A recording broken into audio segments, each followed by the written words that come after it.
ونشهد أن لا إله إلا الله وحده لا شريك له ونشهد أن سيدنا ومولانا محمدا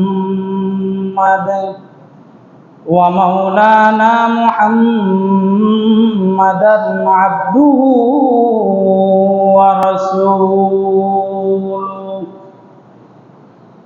الذي أرسله الله تعالى بالحق بشيرا ونذيرا وداعيا إلى الله بإذنه وسراجا منيرا أما بعد فأعوذ بالله من الشيطان الرجيم بسم الله الرحمن الرحيم وما محمد إلا رسول قد خلت من قبله الرسل أفإن مات أو قتل انقلبتم على أعقابكم ومن ينقلب على عقبيه فلن يضر الله شيئا وسيجزي الله الشاكرين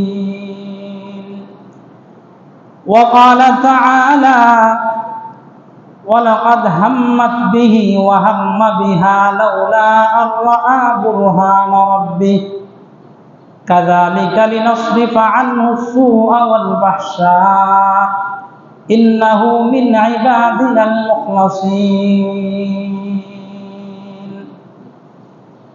صدق الله مولانا العظيم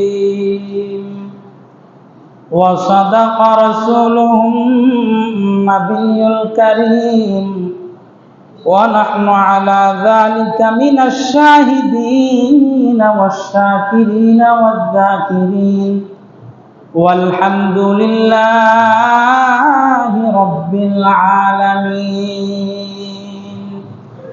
وقال تعالى في شأن حبيبه ومعشوقه مخبرا وآمرا إن الله وملائكته يصلون على النبي يا أيها الذين آمنوا صلوا عليه وسلموا تسليما সকলে মহব্বতে শহীদ দরুদ ইব্রাহিম করে اللهم صل على محمد وعلى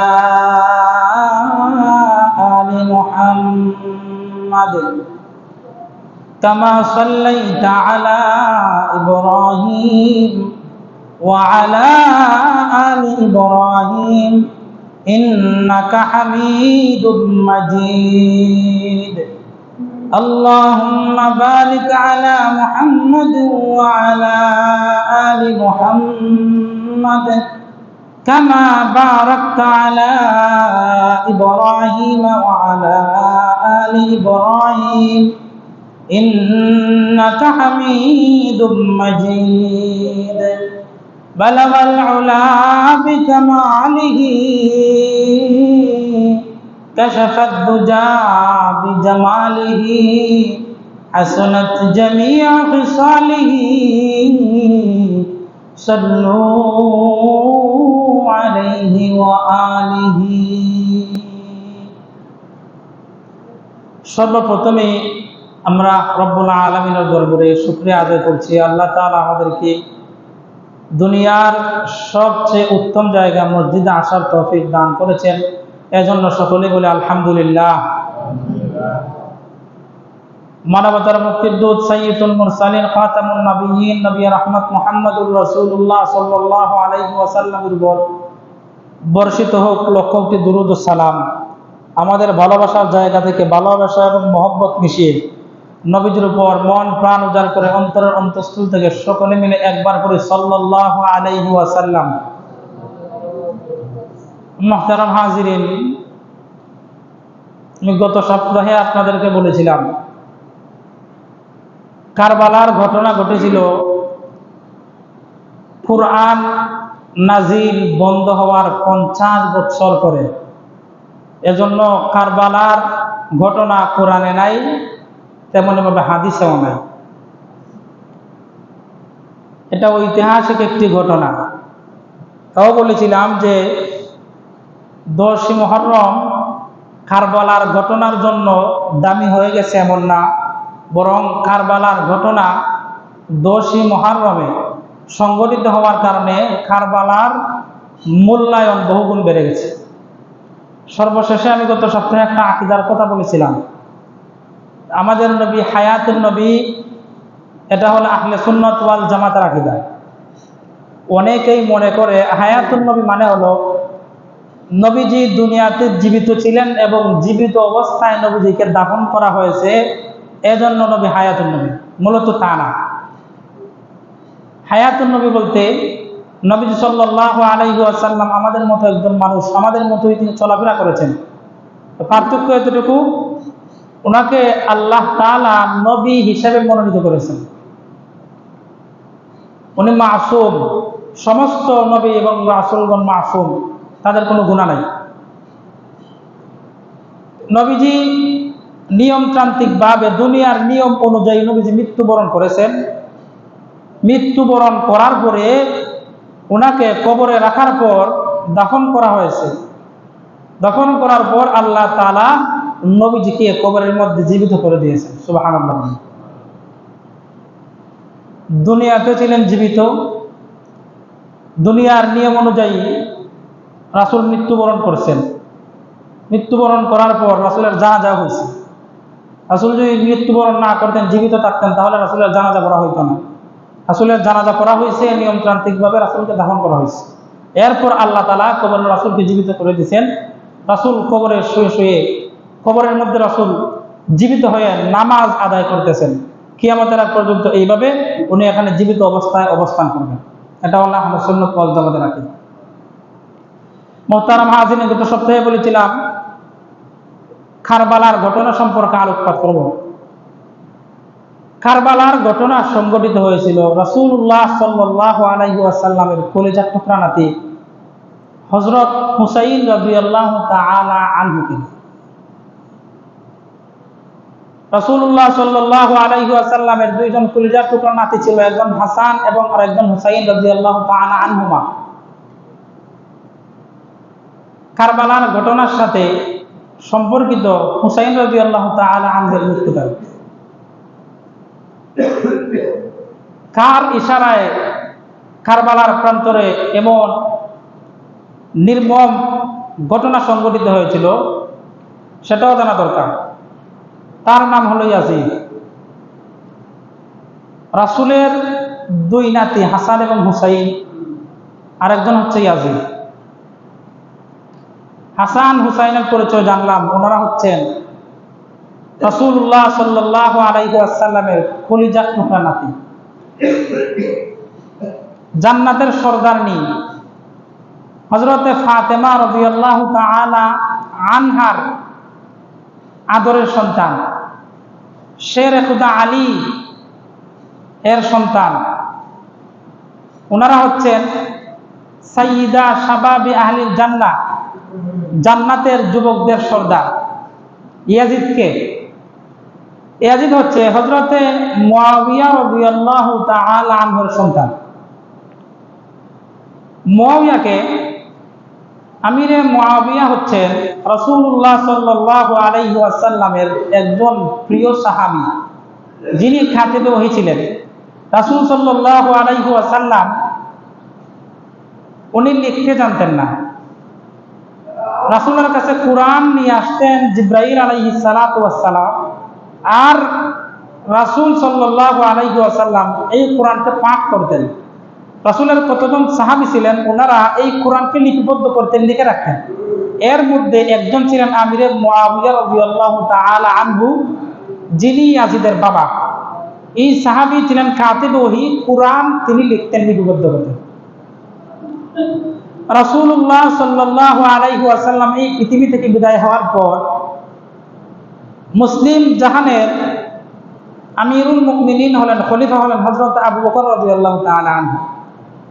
হযরত আবু বকর রাদিয়াল্লাহু তাআলা আনহু ওনার ইন্তেকালের পর মুসলিম জাহানের খলিফা হলেন, আমিরুল মুমিনিন হলেন হযরত ওমর রাদিয়াল্লাহু তাআলা আনহু। আমিরুল মুমিনিন হযরত ওমর রাদিয়াল্লাহু তাআলা আনহুকে শহীদ করে দেওয়া হলো। এরপর মুসলিম জাহানের খলিফা হলেন হযরত উসমান গনি রাদিয়াল্লাহু তাআলা আনহু। উসমান গনি রাদিয়াল্লাহু তাআলা আনহু উনাকেও শহীদ করে দেওয়া হলো। শহীদ কারা করছে? সিফফিনের একটা ঘটনা সংঘটিত হয়েছিল। যারা যুদ্ধ করেছিলেন উভয় পক্ষই ছিলেন সাহাবী।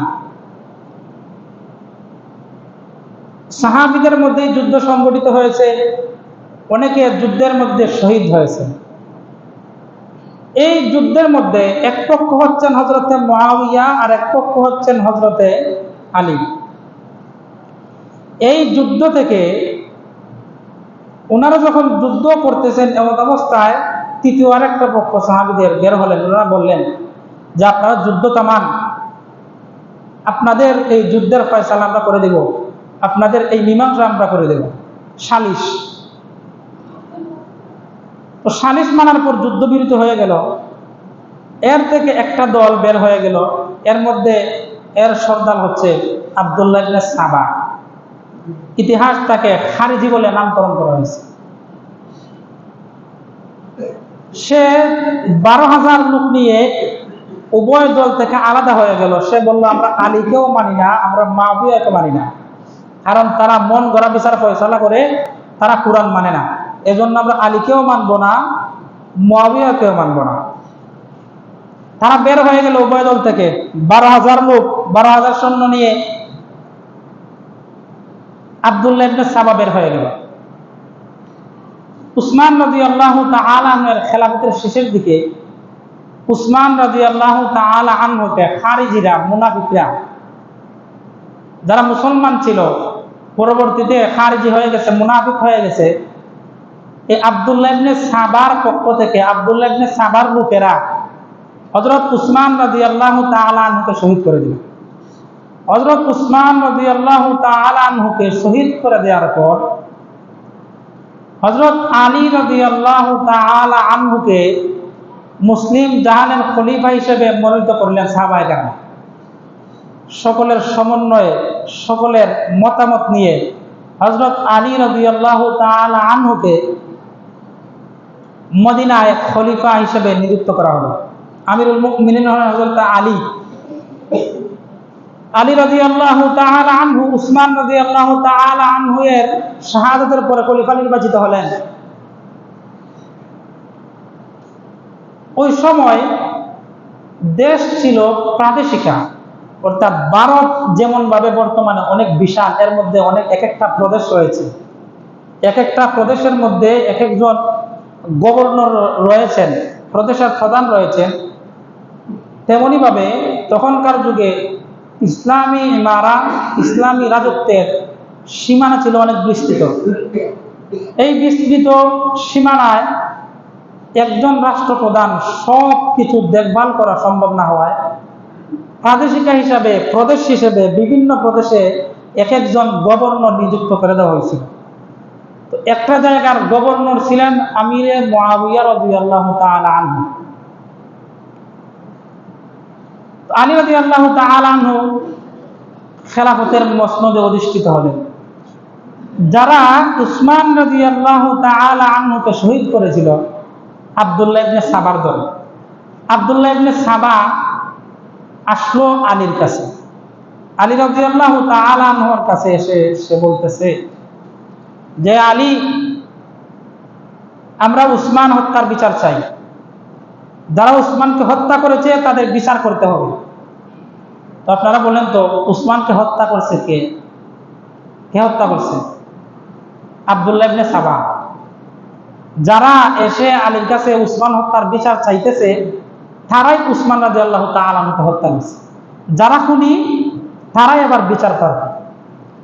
আলী রাদিয়াল্লাহু তাআলা আনহুকে বলতেছে উসমানকে যারা হত্যা করেছে তাদের বিচার হতে হবে আগে। এখন আপনারা বলেন তো, যদি খুনি শনাক্ত না হয় তাহলে কি বিচার করা সম্ভব? বিচার করা সম্ভব? যদি আসামি ধরা না যায় তাহলে কি বিচার করা সম্ভব? সম্ভব না, কারণ আসামি ধরতে পারলে না বিচার করবে। আলী রাদিয়াল্লাহু তাআলা আনহু বললেন, আগে আসামি শনাক্ত করা হোক, আগে যে খুনি তাকে চিহ্নিত করা হোক, এরপরে আমি এর বিচার করব। আব্দুল্লাহ ইবনে সাবা গেল আমির মুআবিয়া রাদিয়াল্লাহু তাআলা আনহুর কাছে। উনি তো অন্য একটা প্রদেশের গভর্নর। ওনার কাছে গিয়ে সে বলতেছে যে আলী তো গড়িমসি লাগাইছে। আলীকে বলছি উসমান হত্যার বিচার করার জন্য, কিন্তু এই আলী হযরত উসমানকে হত্যা করছে, এজন্য আলী উসমান হত্যার বিচার করতে গিয়ে গড়িমসি শুরু করছে। হযরত আমির মুআবিয়া রাদিয়াল্লাহু তাআলা আনহু আব্দুল্লাহ ইবনে সাবাকে তো চিনলেন না। সে যে মুনাফিক খারিজি, মুসলমানদের দল থেকে পৃথক হয়ে গেছে, এটা তিনি জানতে পারলেন না। না জেনে তার কথা শুনে তিনি বাহক পাঠালেন আলী রাদিয়াল্লাহু তাআলা আনহুর কাছে, যে আলী, তুমি আগে উসমান হত্যার বিচার করো। আলী রাদিয়াল্লাহু তাআলা আনহুর কাছে হযরতে মুআবিয়া রাদিয়াল্লাহু তাআলা আনহুর পক্ষ থেকে দূত আসলো। আসার পরে সংবাদ দিল, খবর পৌঁছায় দিল, আমির মুআবিয়া রাদিয়াল্লাহু তাআলা আনহু বলছেন, আগে আপনি উসমান হত্যার বিচার করবেন, এরপর আপনি রাষ্ট্রের সমস্ত দায়িত্ব ভালো করে গ্রহণ করবেন, বুঝে নেবেন।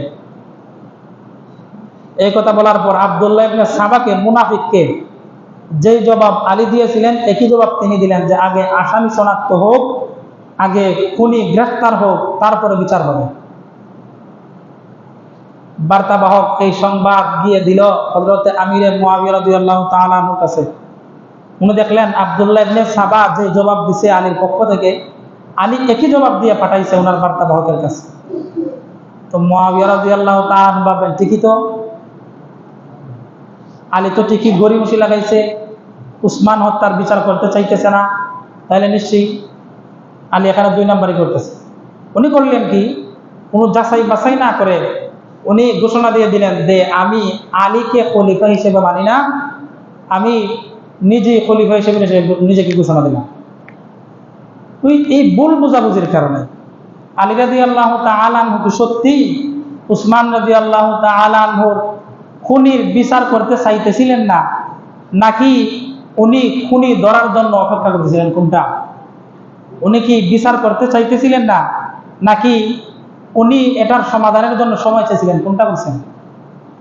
উনি বিচার করতে চাইছেন, তবে আসামি শনাক্ত হওয়ার আগে না পরে? আগে না পরে? পরে। আসামি ধরা হবে, এরপর উসমান হত্যার বিচার হবে। তো মুনাফিক দলেরা মুআবিয়া রাদিয়াল্লাহু তাআলা আনহুর কাছে ভুল সংবাদ পৌঁছাইল। উনি এটা ভালো করে যাচাই বাছাই না করে ঘোষণা দিয়ে দিলেন যে আমি আলীকে খলিফা মানি না, আমি হলাম বর্তমান বিশ্বের আমিরুল মুমিনিন।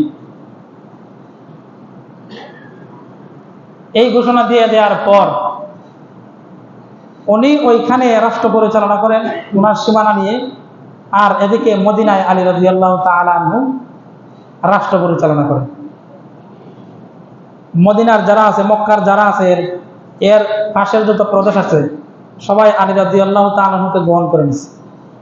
আর ওইদিকে মুআবিয়া রাদিয়াল্লাহু তাআলা আনহু যেই প্রদেশের গভর্নর, ওইখানে সবাই মুআবিয়া রাদিয়াল্লাহু তাআলা আনহুকে আমিরুল মুমিনিন হিসেবে গ্রহণ করে নিছে। এরপরে হযরত আলী রাদিয়াল্লাহু তাআলা আনহুকে হত্যা করা হলো। কিভাবে হত্যা করা হয়েছে? এই যে খারিজি দল, যারা মুসলমানদের মধ্য থেকে 12,000 সৈন্য নিয়ে আলাদা হয়ে গিয়েছিল, আব্দুল্লাহ ইবনে সাবার দল, তারা একটা বৈঠক করছে।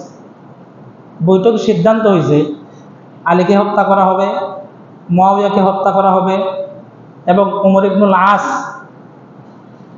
মুআবিয়া রাদিয়াল্লাহু তাআলা আনহুর পক্ষের একজন সাহাবী, ওনাকে হত্যা করা হবে, আর একজন সাহাবী। এই 4 জনকে তারা হত্যা করার জন্য বৈঠক করছে। তাদের বৈঠক অনুযায়ী, তাদের পূর্ব পরিকল্পনা অনুযায়ী তারা যার জির জায়গা মতো পজিশনে গিয়ে বসলো। এর মধ্যে সবার উপরে যে লিস্টটি তারা করছে, সবার উপরে একসাথে একযুগে একই সময়ে হামলা করা হয়েছে একই রাত্রে। এর মধ্যে আলী রাদিয়াল্লাহু তাআলা আনহুকে শহীদ করে দেওয়া হলো। উমর ইবনুল আস রাদিয়াল্লাহু তাআলা আনহু নামাজ পড়াতে যাচ্ছিলেন, উনি ইমামতি করতেন, কিন্তু ওই দিন উনি ইমামতিতে না গিয়ে আরেকজনকে ইমামতিতে দিলেন। অনেক সময় এমন হয় না যে ইমাম সাহেব আছেন, মুয়াজ্জিন সাহেব আছেন, ইমাম সাহেব নামাজ পড়তে না গিয়ে মুয়াজ্জিন সাহেবকে পাঠাতে আপনি পড়ান, হয় না এমন? তো উমর ইবনুল আস রাদিয়াল্লাহু তাআলা ওই দিন নামাজ পড়াতে না গিয়ে আরেকজনকে পাঠিয়ে দিলেন। যে ঘাতক, সে ভাবছে উমর ইবনুল আস নামাজ পড়াই দিয়েছে, সে নামাজের মধ্যে ওনাকে শহীদ করে দিল। তো এখানে তারা সফল, তবে যাকে হত্যা করার কথা ছিল তাকে হত্যা করতে পারেনি, শহীদ করতে পারেনি। আর আমিরে মুআবিয়া রাদিয়াল্লাহু তাআলা ওনার উপর আক্রমণ চালাইছে, তবে যেই জায়গায় ছুরি চালানোর পরে জীবন চলে যাবে, মৃত্যু এসে যাবে, এমন জায়গায় ছুরি চালাতে পারে নাই। ওনার পেছনের দিক থেকে ওনার শরীর থেকে অনেক গোশত কেটে গেছে। চিকিৎসা করার পর উনি ভালো হয়ে গেলেন। হযরত আলী রাদিয়াল্লাহু তাআলা আনহু শহীদ হয়ে গেলেন। এরপরে হযরতে হাসান রাদিয়াল্লাহু তাআলা আনহু, তিনি হচ্ছেন হযরত আলী রাদিয়াল্লাহু তাআলা আনহুর বড় সন্তান। মক্কা এবং মদিনা সাহাবায়ে কেরামগণ ওনারা নির্বাচিত করলেন আমিরুল মুমিনিন হিসেবে হযরত হাসান রাদিয়াল্লাহু তাআলা আনহুকে। হযরত হাসান রাদিয়াল্লাহু তাআলা আনহু খেলাফতের দায়িত্ব পালন করেছেন মাত্র 6 মাস। মূলত রাসূল সাল্লাল্লাহু আলাইহি ওয়াসাল্লামের খেলাফতের দায়িত্ব সর্বমোট 5 জন পালন করেছেন: হযরত আবু বকর, হযরত উমর, হযরত উসমান, হযরত আলী এবং হযরত হাসান। এর মধ্যে হযরত হাসান রাদিয়াল্লাহু তাআলা আনহু যেই 6 মাস খেলাফতের দায়িত্ব পালন করেছেন, এই 6টা মাস তেমন একটা গ্রহণযোগ্য না, গণনা করা হয় না, গণ্য করা হয় না। এজন্য ওনাকে খলিফাতুল মুসলিমিন হিসাবে, আমিরুল মুমিনিন হিসেবে ধরা হয় না। আর বাকি যে 4 জন আছেন, আবু বকর, উমর, উসমান, আলী, ওনাদেরকে সবাই চিনে, জানে এবং ওনাদেরকে বিশ্বাস করে। হযরত হাসান রাদিয়াল্লাহু তাআলা আনহু খেলাফতের দায়িত্বে আসতেন। রাসূলুল্লাহ সাল্লাল্লাহু আলাইহি ওয়াসাল্লাম একটা ভবিষ্যৎবাণী করে গিয়েছিলেন যে আমার বড় নাতি হাসান, তার মাধ্যমে উম্মতের বিশাল একটা ক্ষতি, এটা থেকে আল্লাহ তাআলা বাঁচায় দিবেন। উম্মতের বিশাল একটা ফাটা থেকে একটা ক্ষতি থেকে আমার নাতি হাসানের মাধ্যমে আল্লাহ তাআলা সবাইকে, মুসলিম উম্মাহকে বাঁচায় দিবেন। এটা উনি বাস্তবায়ন করলেন কিভাবে দেখেন। ওইদিকে আমিরে মুআবিয়া রাদিয়াল্লাহু তাআলা আনহু ওইখানে খেলাফতের দায়িত্ব গ্রহণ করলেন, সবাই ওনাকে আমিরুল মুমিনিন হিসেবে মেনে নিয়েছে। আবার এইদিকে মদিনার সবাই হযরত আলীকে খলিফা বানাইছে। হযরত আলী শহীদ হয়ে যাওয়ার পর ওনার সন্তান হাসানকে তার খলিফা হিসেবে নিযুক্ত করেছেন। হাসান 6 মাস খেলাফতের দায়িত্ব পালন করার পর দেখলেন যে মুসলিম জাহানের মধ্যে হযরত আমিরে মুআবিয়ার দল আর এদিকে হযরত ইমাম হাসান রাদিয়াল্লাহু তাআলা যেই দেশে, যেই জায়গায়, যেই এলাকার গভর্নর, যেই এলাকার প্রধান, রাষ্ট্রপ্রধান, এই এলাকার মধ্যে দেখা যায় 2 দলের মানুষের মধ্যে একটা দাঙ্গা হাঙ্গামার মতো একটা ভাব চলে আসছে। তো উনি ভাবলেন যে আমি চাই না আমার কারণে কোনো ক্ষতি হোক, মুসলিম মিল্লাতের অনৈক্য সৃষ্টি হোক, ফাটল সৃষ্টি হোক, আমি এটা চাই না। এজন্য হযরত হাসান রাদিয়াল্লাহু তাআলা আনহু এই জায়গায় রাসূলের ভবিষ্যৎবাণী কিভাবে বাস্তবায়ন করলেন, উনি হযরত আমিরে মুআবিয়া রাদিয়াল্লাহু তাআলা আনহুর কাছে দায়িত্ব অর্পণ করলেন। আর সাথে একটা শর্ত দিলেন যে আমি যদি বেঁচে থাকি আপনার মৃত্যুর আগ পর্যন্ত, আপনার জীবদ্দশায় আপনি এই পৃথিবী থেকে ছেড়ে, আপনার এই পৃথিবী ছেড়ে চলে যাওয়ার দিন পর্যন্ত যদি আমি বেঁচে থাকি, তাহলে আপনি খেলাফতের দায়িত্ব পুনরায় আমার হাতে অর্পণ করবেন। এই শর্ত দিয়া হযরত হাসান রাদিয়াল্লাহু তাআলা আনহু আমিরে মুআবিয়া রাদিয়াল্লাহু তাআলা আনহুর কাছে খেলাফতের দায়িত্ব অর্পণ করলেন। এখন মুসলিম জাহানের, সমগ্র মুসলিম জাহানের খলিফা হচ্ছেন হযরত আমির মুআবিয়া রাদিয়াল্লাহু তাআলা আনহু। রাসূলের ভবিষ্যৎবাণী এটা সত্য প্রমাণিত হলো হাসান রাদিয়াল্লাহু তাআলা আনহুর এই কর্মের মাধ্যমে। এখানে দেখেন হাসান রাদিয়াল্লাহু তাআলা আনহু আমাদেরকে কি শিক্ষা দিলেন? হাসান রাদিয়াল্লাহু তাআলা আনহু এটাই শিক্ষা দিলেন যে ক্ষমতার লোভ আমার মধ্যে নাই, ক্ষমতার মোহ আমার মধ্যে নাই, ক্ষমতার লালসা আমার মধ্যে নাই, ক্ষমতার মোহে পড়ে একেবারে অন্ধ হয়ে যাব এমন শাসক আমি হতে চাইনি।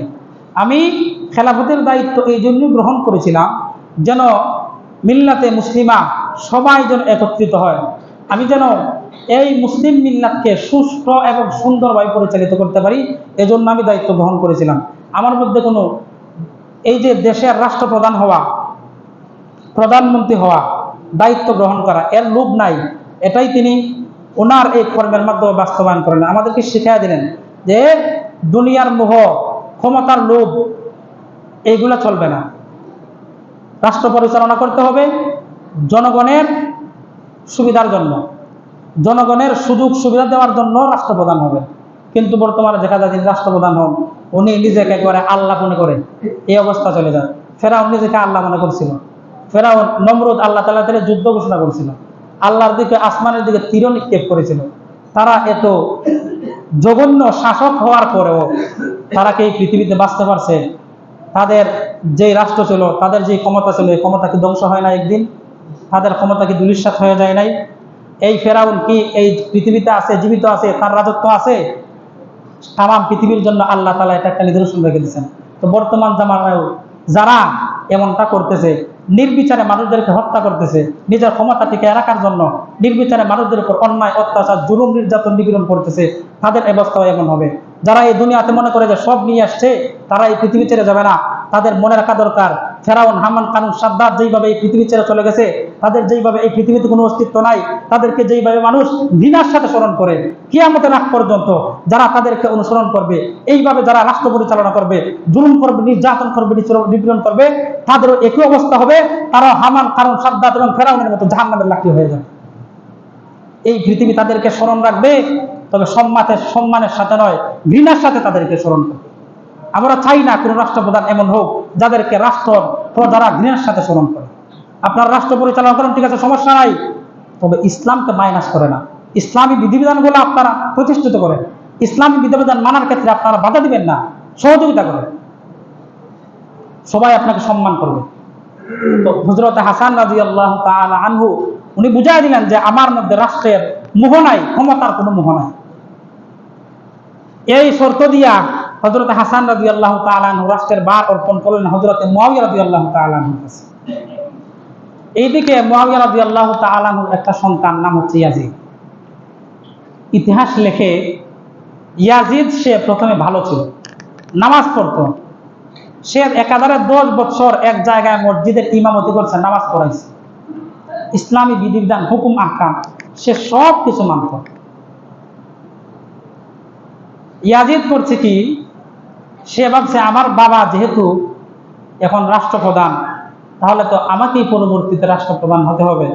তার মধ্যে যেই ক্ষমতার লোভ, যেই ক্ষমতার মোহ হযরত হাসান রাদিয়াল্লাহু তাআলা আনহু লাথি মেরে ফেলে দিয়েছিলেন, ছুঁড়ে ফেলে দিয়েছিলেন, সেই ক্ষমতার লোভ, সেই ক্ষমতার মোহ জেঁকে বসছে মুআবিয়া রাদিয়াল্লাহু তাআলা আনহুর সন্তান ইয়াজিদের মধ্যে। সে নিজেকে রাষ্ট্রপ্রধান হিসেবে কল্পনা করতে লাগলো। যদি হাসান রাদিয়াল্লাহু তাআলা আনহু জীবিত থাকেন, তাহলে তো তার এই রাষ্ট্র ক্ষমতায় আসার কোনো রাস্তা নাই। কারণ হাসান রাদিয়াল্লাহু তাআলা আনহু যখন রাষ্ট্রের ভার অর্পণ করেছেন হযরত মুআবিয়া রাদিয়াল্লাহু তাআলা আনহুর কাছে, তখন উনি শর্ত দিয়েছিলেন, আমি বেঁচে থাকলে আমার কাছে পুনরায় আপনি রাষ্ট্র দায়িত্ব অর্পণ করবেন, এটা হচ্ছে আপনার কাছে আমার কথা, শর্ত, এই শর্তে আপনাকে দায়িত্ব দিলাম। এখন যদি হাসান বেঁচে থাকেন, তাহলে ইয়াজিদের এই স্বপ্ন পূর্ণ হবে না, তার স্বপ্ন স্বপ্নই থেকে যাবে, এটা আর পূর্ণতা পাবে না। সে করলো কি, সে হযরত হাসান রাদিয়াল্লাহু তাআলা আনহুকে এই পৃথিবী থেকে সরিয়ে দেওয়ার জন্য বিভিন্ন ফোন দিয়ে আঁকতে লাগলো, কেমন করে হযরত হাসানকে এই পৃথিবী থেকে সরিয়ে দেওয়া যায়। আরেকটা ঘটনা ইতিহাস লিখেছে, হযরত হাসান এবং হুসাইন রাদিয়াল্লাহু তাআলা আনহু এক ঈদের দিনে ওনাদের মা ফাতেমা রাদিয়াল্লাহু তাআলা আনহার কাছে গেছেন, কান্না করতেছেন যে সবাই নতুন নতুন জামা কাপড় পরিধান করতেছে, ঈদের দিন আমাদের কোনো জামা কাপড় নাই, নতুন জামা কাপড় নাই, আমাদের তো জামা কাপড় দরকার, আমরা কি করব, আমাদেরকে জামা কাপড় দাও, নতুন জামা কাপড় আমাদের দরকার, ছোট ছোট বাচ্চা মানুষ। তো হযরতে ফাতেমা রাদিয়াল্লাহু তাআলা আনহা জান্নাতের সর্দারনি হবেন, কিন্তু দুনিয়াতে একেবারে সাদা সাদা জীবনযাপন করে গেছেন। উনি এমন কষ্ট করেছেন, ওনার কাজ করার কারণে ওনার কোমরের মধ্যে দাগ পড়ে গিয়েছিল। তোমার হালকা পাতলা মানুষ ছিলেন, অনেক কষ্ট করে পৃথিবীর জিন্দগিটা কাটায় গেছিলেন। তো উনি ভাবলেন আমার কাছে তো কোনো কিছু নাই। হাসান এবং হুসাইন রাদিয়াল্লাহু তাআলা আনহুকে বললেন, তোমাদেরকে বেশি ভালোবাসে কে, আমি নাকি তোমার পিতা আলী, নাকি তোমাদের নানা হযরত মুহাম্মদ সাল্লাল্লাহু আলাইহি সাল্লাম? দুজন জবাব দিলেন যে আমাদেরকে তো সব থেকে বেশি ভালোবাসে আমাদের নানা জান হযরত মুহাম্মদ সাল্লাল্লাহু আলাইহি ওয়াসাল্লাম। হযরত ফাতেমা রাদিয়াল্লাহু তাআলা আনহা ওনাদের দুইজনকে বললেন, তাহলে তোমরা তোমাদের নানার কাছে চলে যাও। ওনারা গেলেন নানার কাছে গিয়ে বললেন, নানা যান, ঈদের দিন আমরা ঈদের জামা পোশাক চাই, নতুন পোশাক আমাদের দরকার, আমাদের প্রয়োজন। সবাই এলাকার সবাই ছোট ছোট বাচ্চা যারা আছে সবাই নতুন জামা কাপড় পরিধান করতেছে, আমাদেরও জামা কাপড় দরকার। হযরতে নবী করিম সাল্লাল্লাহু আলাইহি ওয়াসাল্লাম দুজাহানের বাদশা, কিন্তু ওনার পকেটটা তো একেবারে নরম, পকেটের মধ্যে টাকা নাই, পয়সা নাই। একবার চিন্তা করেন, দুজাহানের বাদশা কিন্তু পকেটটা একেবারে ফাঁকা। কেমন কষ্টের জিন্দেগানি ওনারা কাটায় গেছেন এই পৃথিবীতে। হযরত আবু বকর রাদিয়াল্লাহু তাআলা ইসলামের জন্য ওনার সব কিছু একেবারে বিলায় দিয়েছেন। এক যুদ্ধের জন্য রাসূল সাল্লাল্লাহু আলাইহি সাল্লাম সাদা করতেছেন যে যুদ্ধের মধ্যে তোমরা তোমাদের যা সামর্থ্য সব দেও। রাত্রিবেলা হযরত আবু বকর রাদিয়াল্লাহু তাআলা সব কিছু নিয়ে গেছেন। কিছু দূর যাওয়ার পর যে কুফি আছে ল্যাম্পটাও নিয়ে গেছেন। কিছু দূর যাওয়ার পর আবার ফিরে আসছেন। আসার পরে এই যে ঘর আছে, ঘরের এই যে দেওয়াল আছে, এই দেওয়াল হাতড়াইতেছেন। ওনার মেয়ে জিজ্ঞাসা করতেছে, আব্বাজান আপনি কি খুঁজতেছেন? হযরতে আবু বকর রাদিয়াল্লাহু তাআলা বলতেছেন যে মা, রাসূল সাল্লাল্লাহু আলাইহি ওয়াসাল্লামের জন্য আমি সবকিছু নিয়ে যাচ্ছি, তবে আমার কিছু দূর যাওয়ার পরে মনে পড়লো আমার ঘরের এই দেয়ালের মধ্যে একটা সুই আমি গেঁথে রেখেছিলাম, এই সুইটা আমি নিয়ে যাওয়ার জন্য আসছি। সুবহানাল্লাহ বলবেন না? ইসলামের জন্য কত ত্যাগ দিয়েছে। হযরত মুহাম্মদ সাল্লাল্লাহু আলাইহি ওয়াসাল্লামের কাছে ওনার দুই নাতি আসলো। আসার পরে ওনারা জামার আবদার করতেছে। নবী করিম সাল্লাল্লাহু আলাইহি ওয়াসাল্লাম চিন্তায় পড়ে গেলেন, কি করবেন।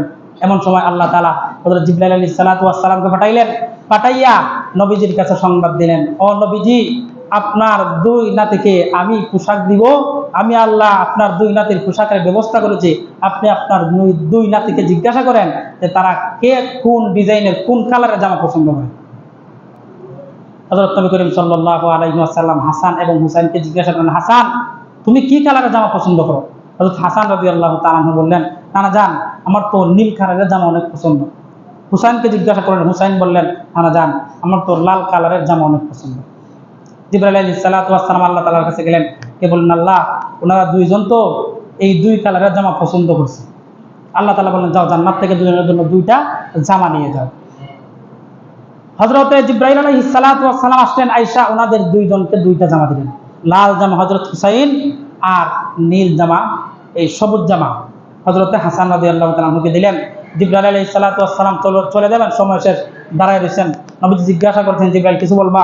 হযরত জিবরাইল আলাইহিস সালাতু ওয়াস সালাম বলতেছেন, ও আল্লাহর রাসূল, আল্লাহ তাআলা আমাকে পাঠাইছেন, এই কাজ দিবেন, আর পাশাপাশি একটা কথা বলে যাওয়ার জন্য আমাকে বলছেন। কি কথা?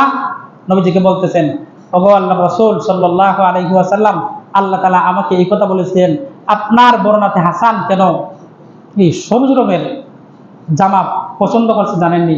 কারণ আপনার বর্ণাতে হাসানকে ২০ পান করাইয়া হত্যা করা হবে, আপনার বর্ণাতে হাসানকে ২০ পান করা শহীদ করে দেওয়া হবে, আর আপনার ছোট নাতি হযরত হুসাইনকে কারবালার ময়দানে শহীদ করে দেওয়া হবে। আর এই যে দেখেন, এক মুষ্টি মাটি, রক্ত মাখা এক মুষ্টি মাটি হযরতে জিবরাইল আলাইহিস সালাতু ওয়াস সালাম রাসূলের সামনে তুলে ধরলেন। এইটা দেখে রাসূল সাল্লাল্লাহু আলাইহি ওয়াসাল্লাম কাঁদতে লাগলেন।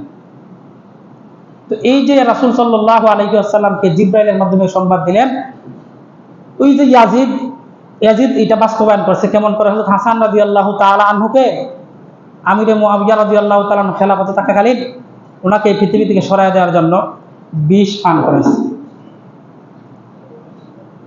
বিষ যখন পান করাইছে উনি মৃত্যুসজ্জায় শায়িত। হুসাইন রাদিয়াল্লাহু তাআলা আনহু কাছে আসছেন, জিজ্ঞাসা করতেছেন, ভাইজান আপনার এই অবস্থা কে করছে?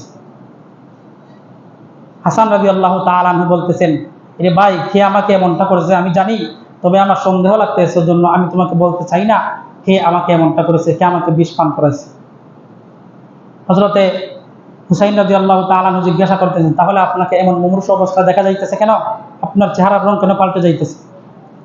হযরত হাসান রাদিয়াল্লাহু তাআলা আনহু বলতেছেন, হুসাইন, আমার নানা জানের কাছে আল্লাহ তাআলা অগ্রিম সংবাদ দিয়েছিলেন যে তোমাকে কারবালার ময়দানে শহীদ করে দেওয়া হবে।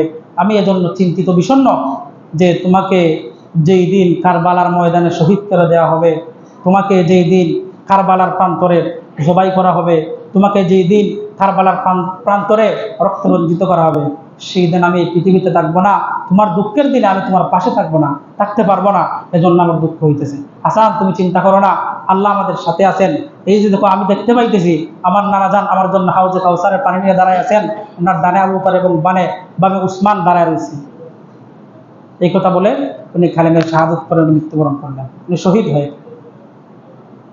ভাইয়ের জন্য ভাইয়ের কেমন মায়া, এখানে একটু চিন্তা করেন। মরে যাইতেছেন, বিষ যে পান করাইছে, বিষের এমন পাওয়ার, ওনার ভিতরের যে আতুর লুতুরি যা ছিল সব বিষের পাওয়ারের কারণে ওনার পায়খানার রাস্তা দিয়ে বের হইতেছে। এমত অবস্থা ওনার ভাইয়ের জন্য ওনার দরদটা কেমন দেখেন। আর আমাদের বর্তমান সমাজে ভাইয়ে ভাইয়ে দ্বন্দ্ব, ভাইয়ে ভাইয়ে মিল নাই, এক ভাই আরেক ভাইয়ে দেখতে পারে না, এক ভাই আরেক ভাইয়ের সাথে কথাবার্তা বলে না, এক ভাই আরেক ভাইয়ের ঘরে যায় না, ভাইয়ে ভাইয়ে বোঝা যায় যে একবারে বিশাল আকৃতির কোনো শত্রুতা তার মধ্যে শুরু হয়ে গেছে। পারলে মহাযুদ্ধ লাগাই দেয়, বিশ্বযুদ্ধ শুরু করে দেয়। আবার বিয়া শাদীর পরে তো দেখা যায় যে এক বেডি এই বাইর বউ আরেক বাইর বউর সাথে কথাবার্তা হয় না, এই বিডি তার স্বামীকে যেভাবে ঘুরসুঙ্গি দেয়, সেই বিডি এইভাবে ঘুরসুঙ্গি দেয়, ভাইয়ে ভাই এবারে দ্বন্দ্ব লাগাই দেয়। ভাইয়ে ভাইয়ে দ্বন্দ্ব, এটা চলবে না। ইসলাম আমাদেরকে এমন শিক্ষা দেয় না। কুনু ইবাদাল্লাহি ইখওয়ানা, তোমরা আল্লাহ তাআলার জন্য ভাই ভাই হয়ে যাও। যেখানে মার পেটের ভাই, আল্লাহ তাআলা আপন ভাই সব আমাদেরকে পাঠাইছেন। যারা আপন ভাই ভাই আছেন, আপনার সব শত্রুতা ভুলে যাবেন, আল্লাহর জন্য আপনার সব কিছু ভুলে গিয়ে একত্রিত হবেন। আমাদের সমাজটাকে সুন্দর এবং সুষ্ঠুভাবে গঠন করতে হবে। আজকে সময় শেষ, ইনশাল্লাহ আগামী জুমায় বাকি অংশটুকু শেষ করব। আল্লাহ তাআলা আমাদের সবাইকে সঠিক বুঝ দান করুন এবং কারবালার সঠিক ইতিহাস থেকে আমাদেরকে শিক্ষা নেওয়ার তৌফিক দান করুন। সকলে বলেন আমিন। ওয়া মা আলাইনা ইল্লাল বালাগ।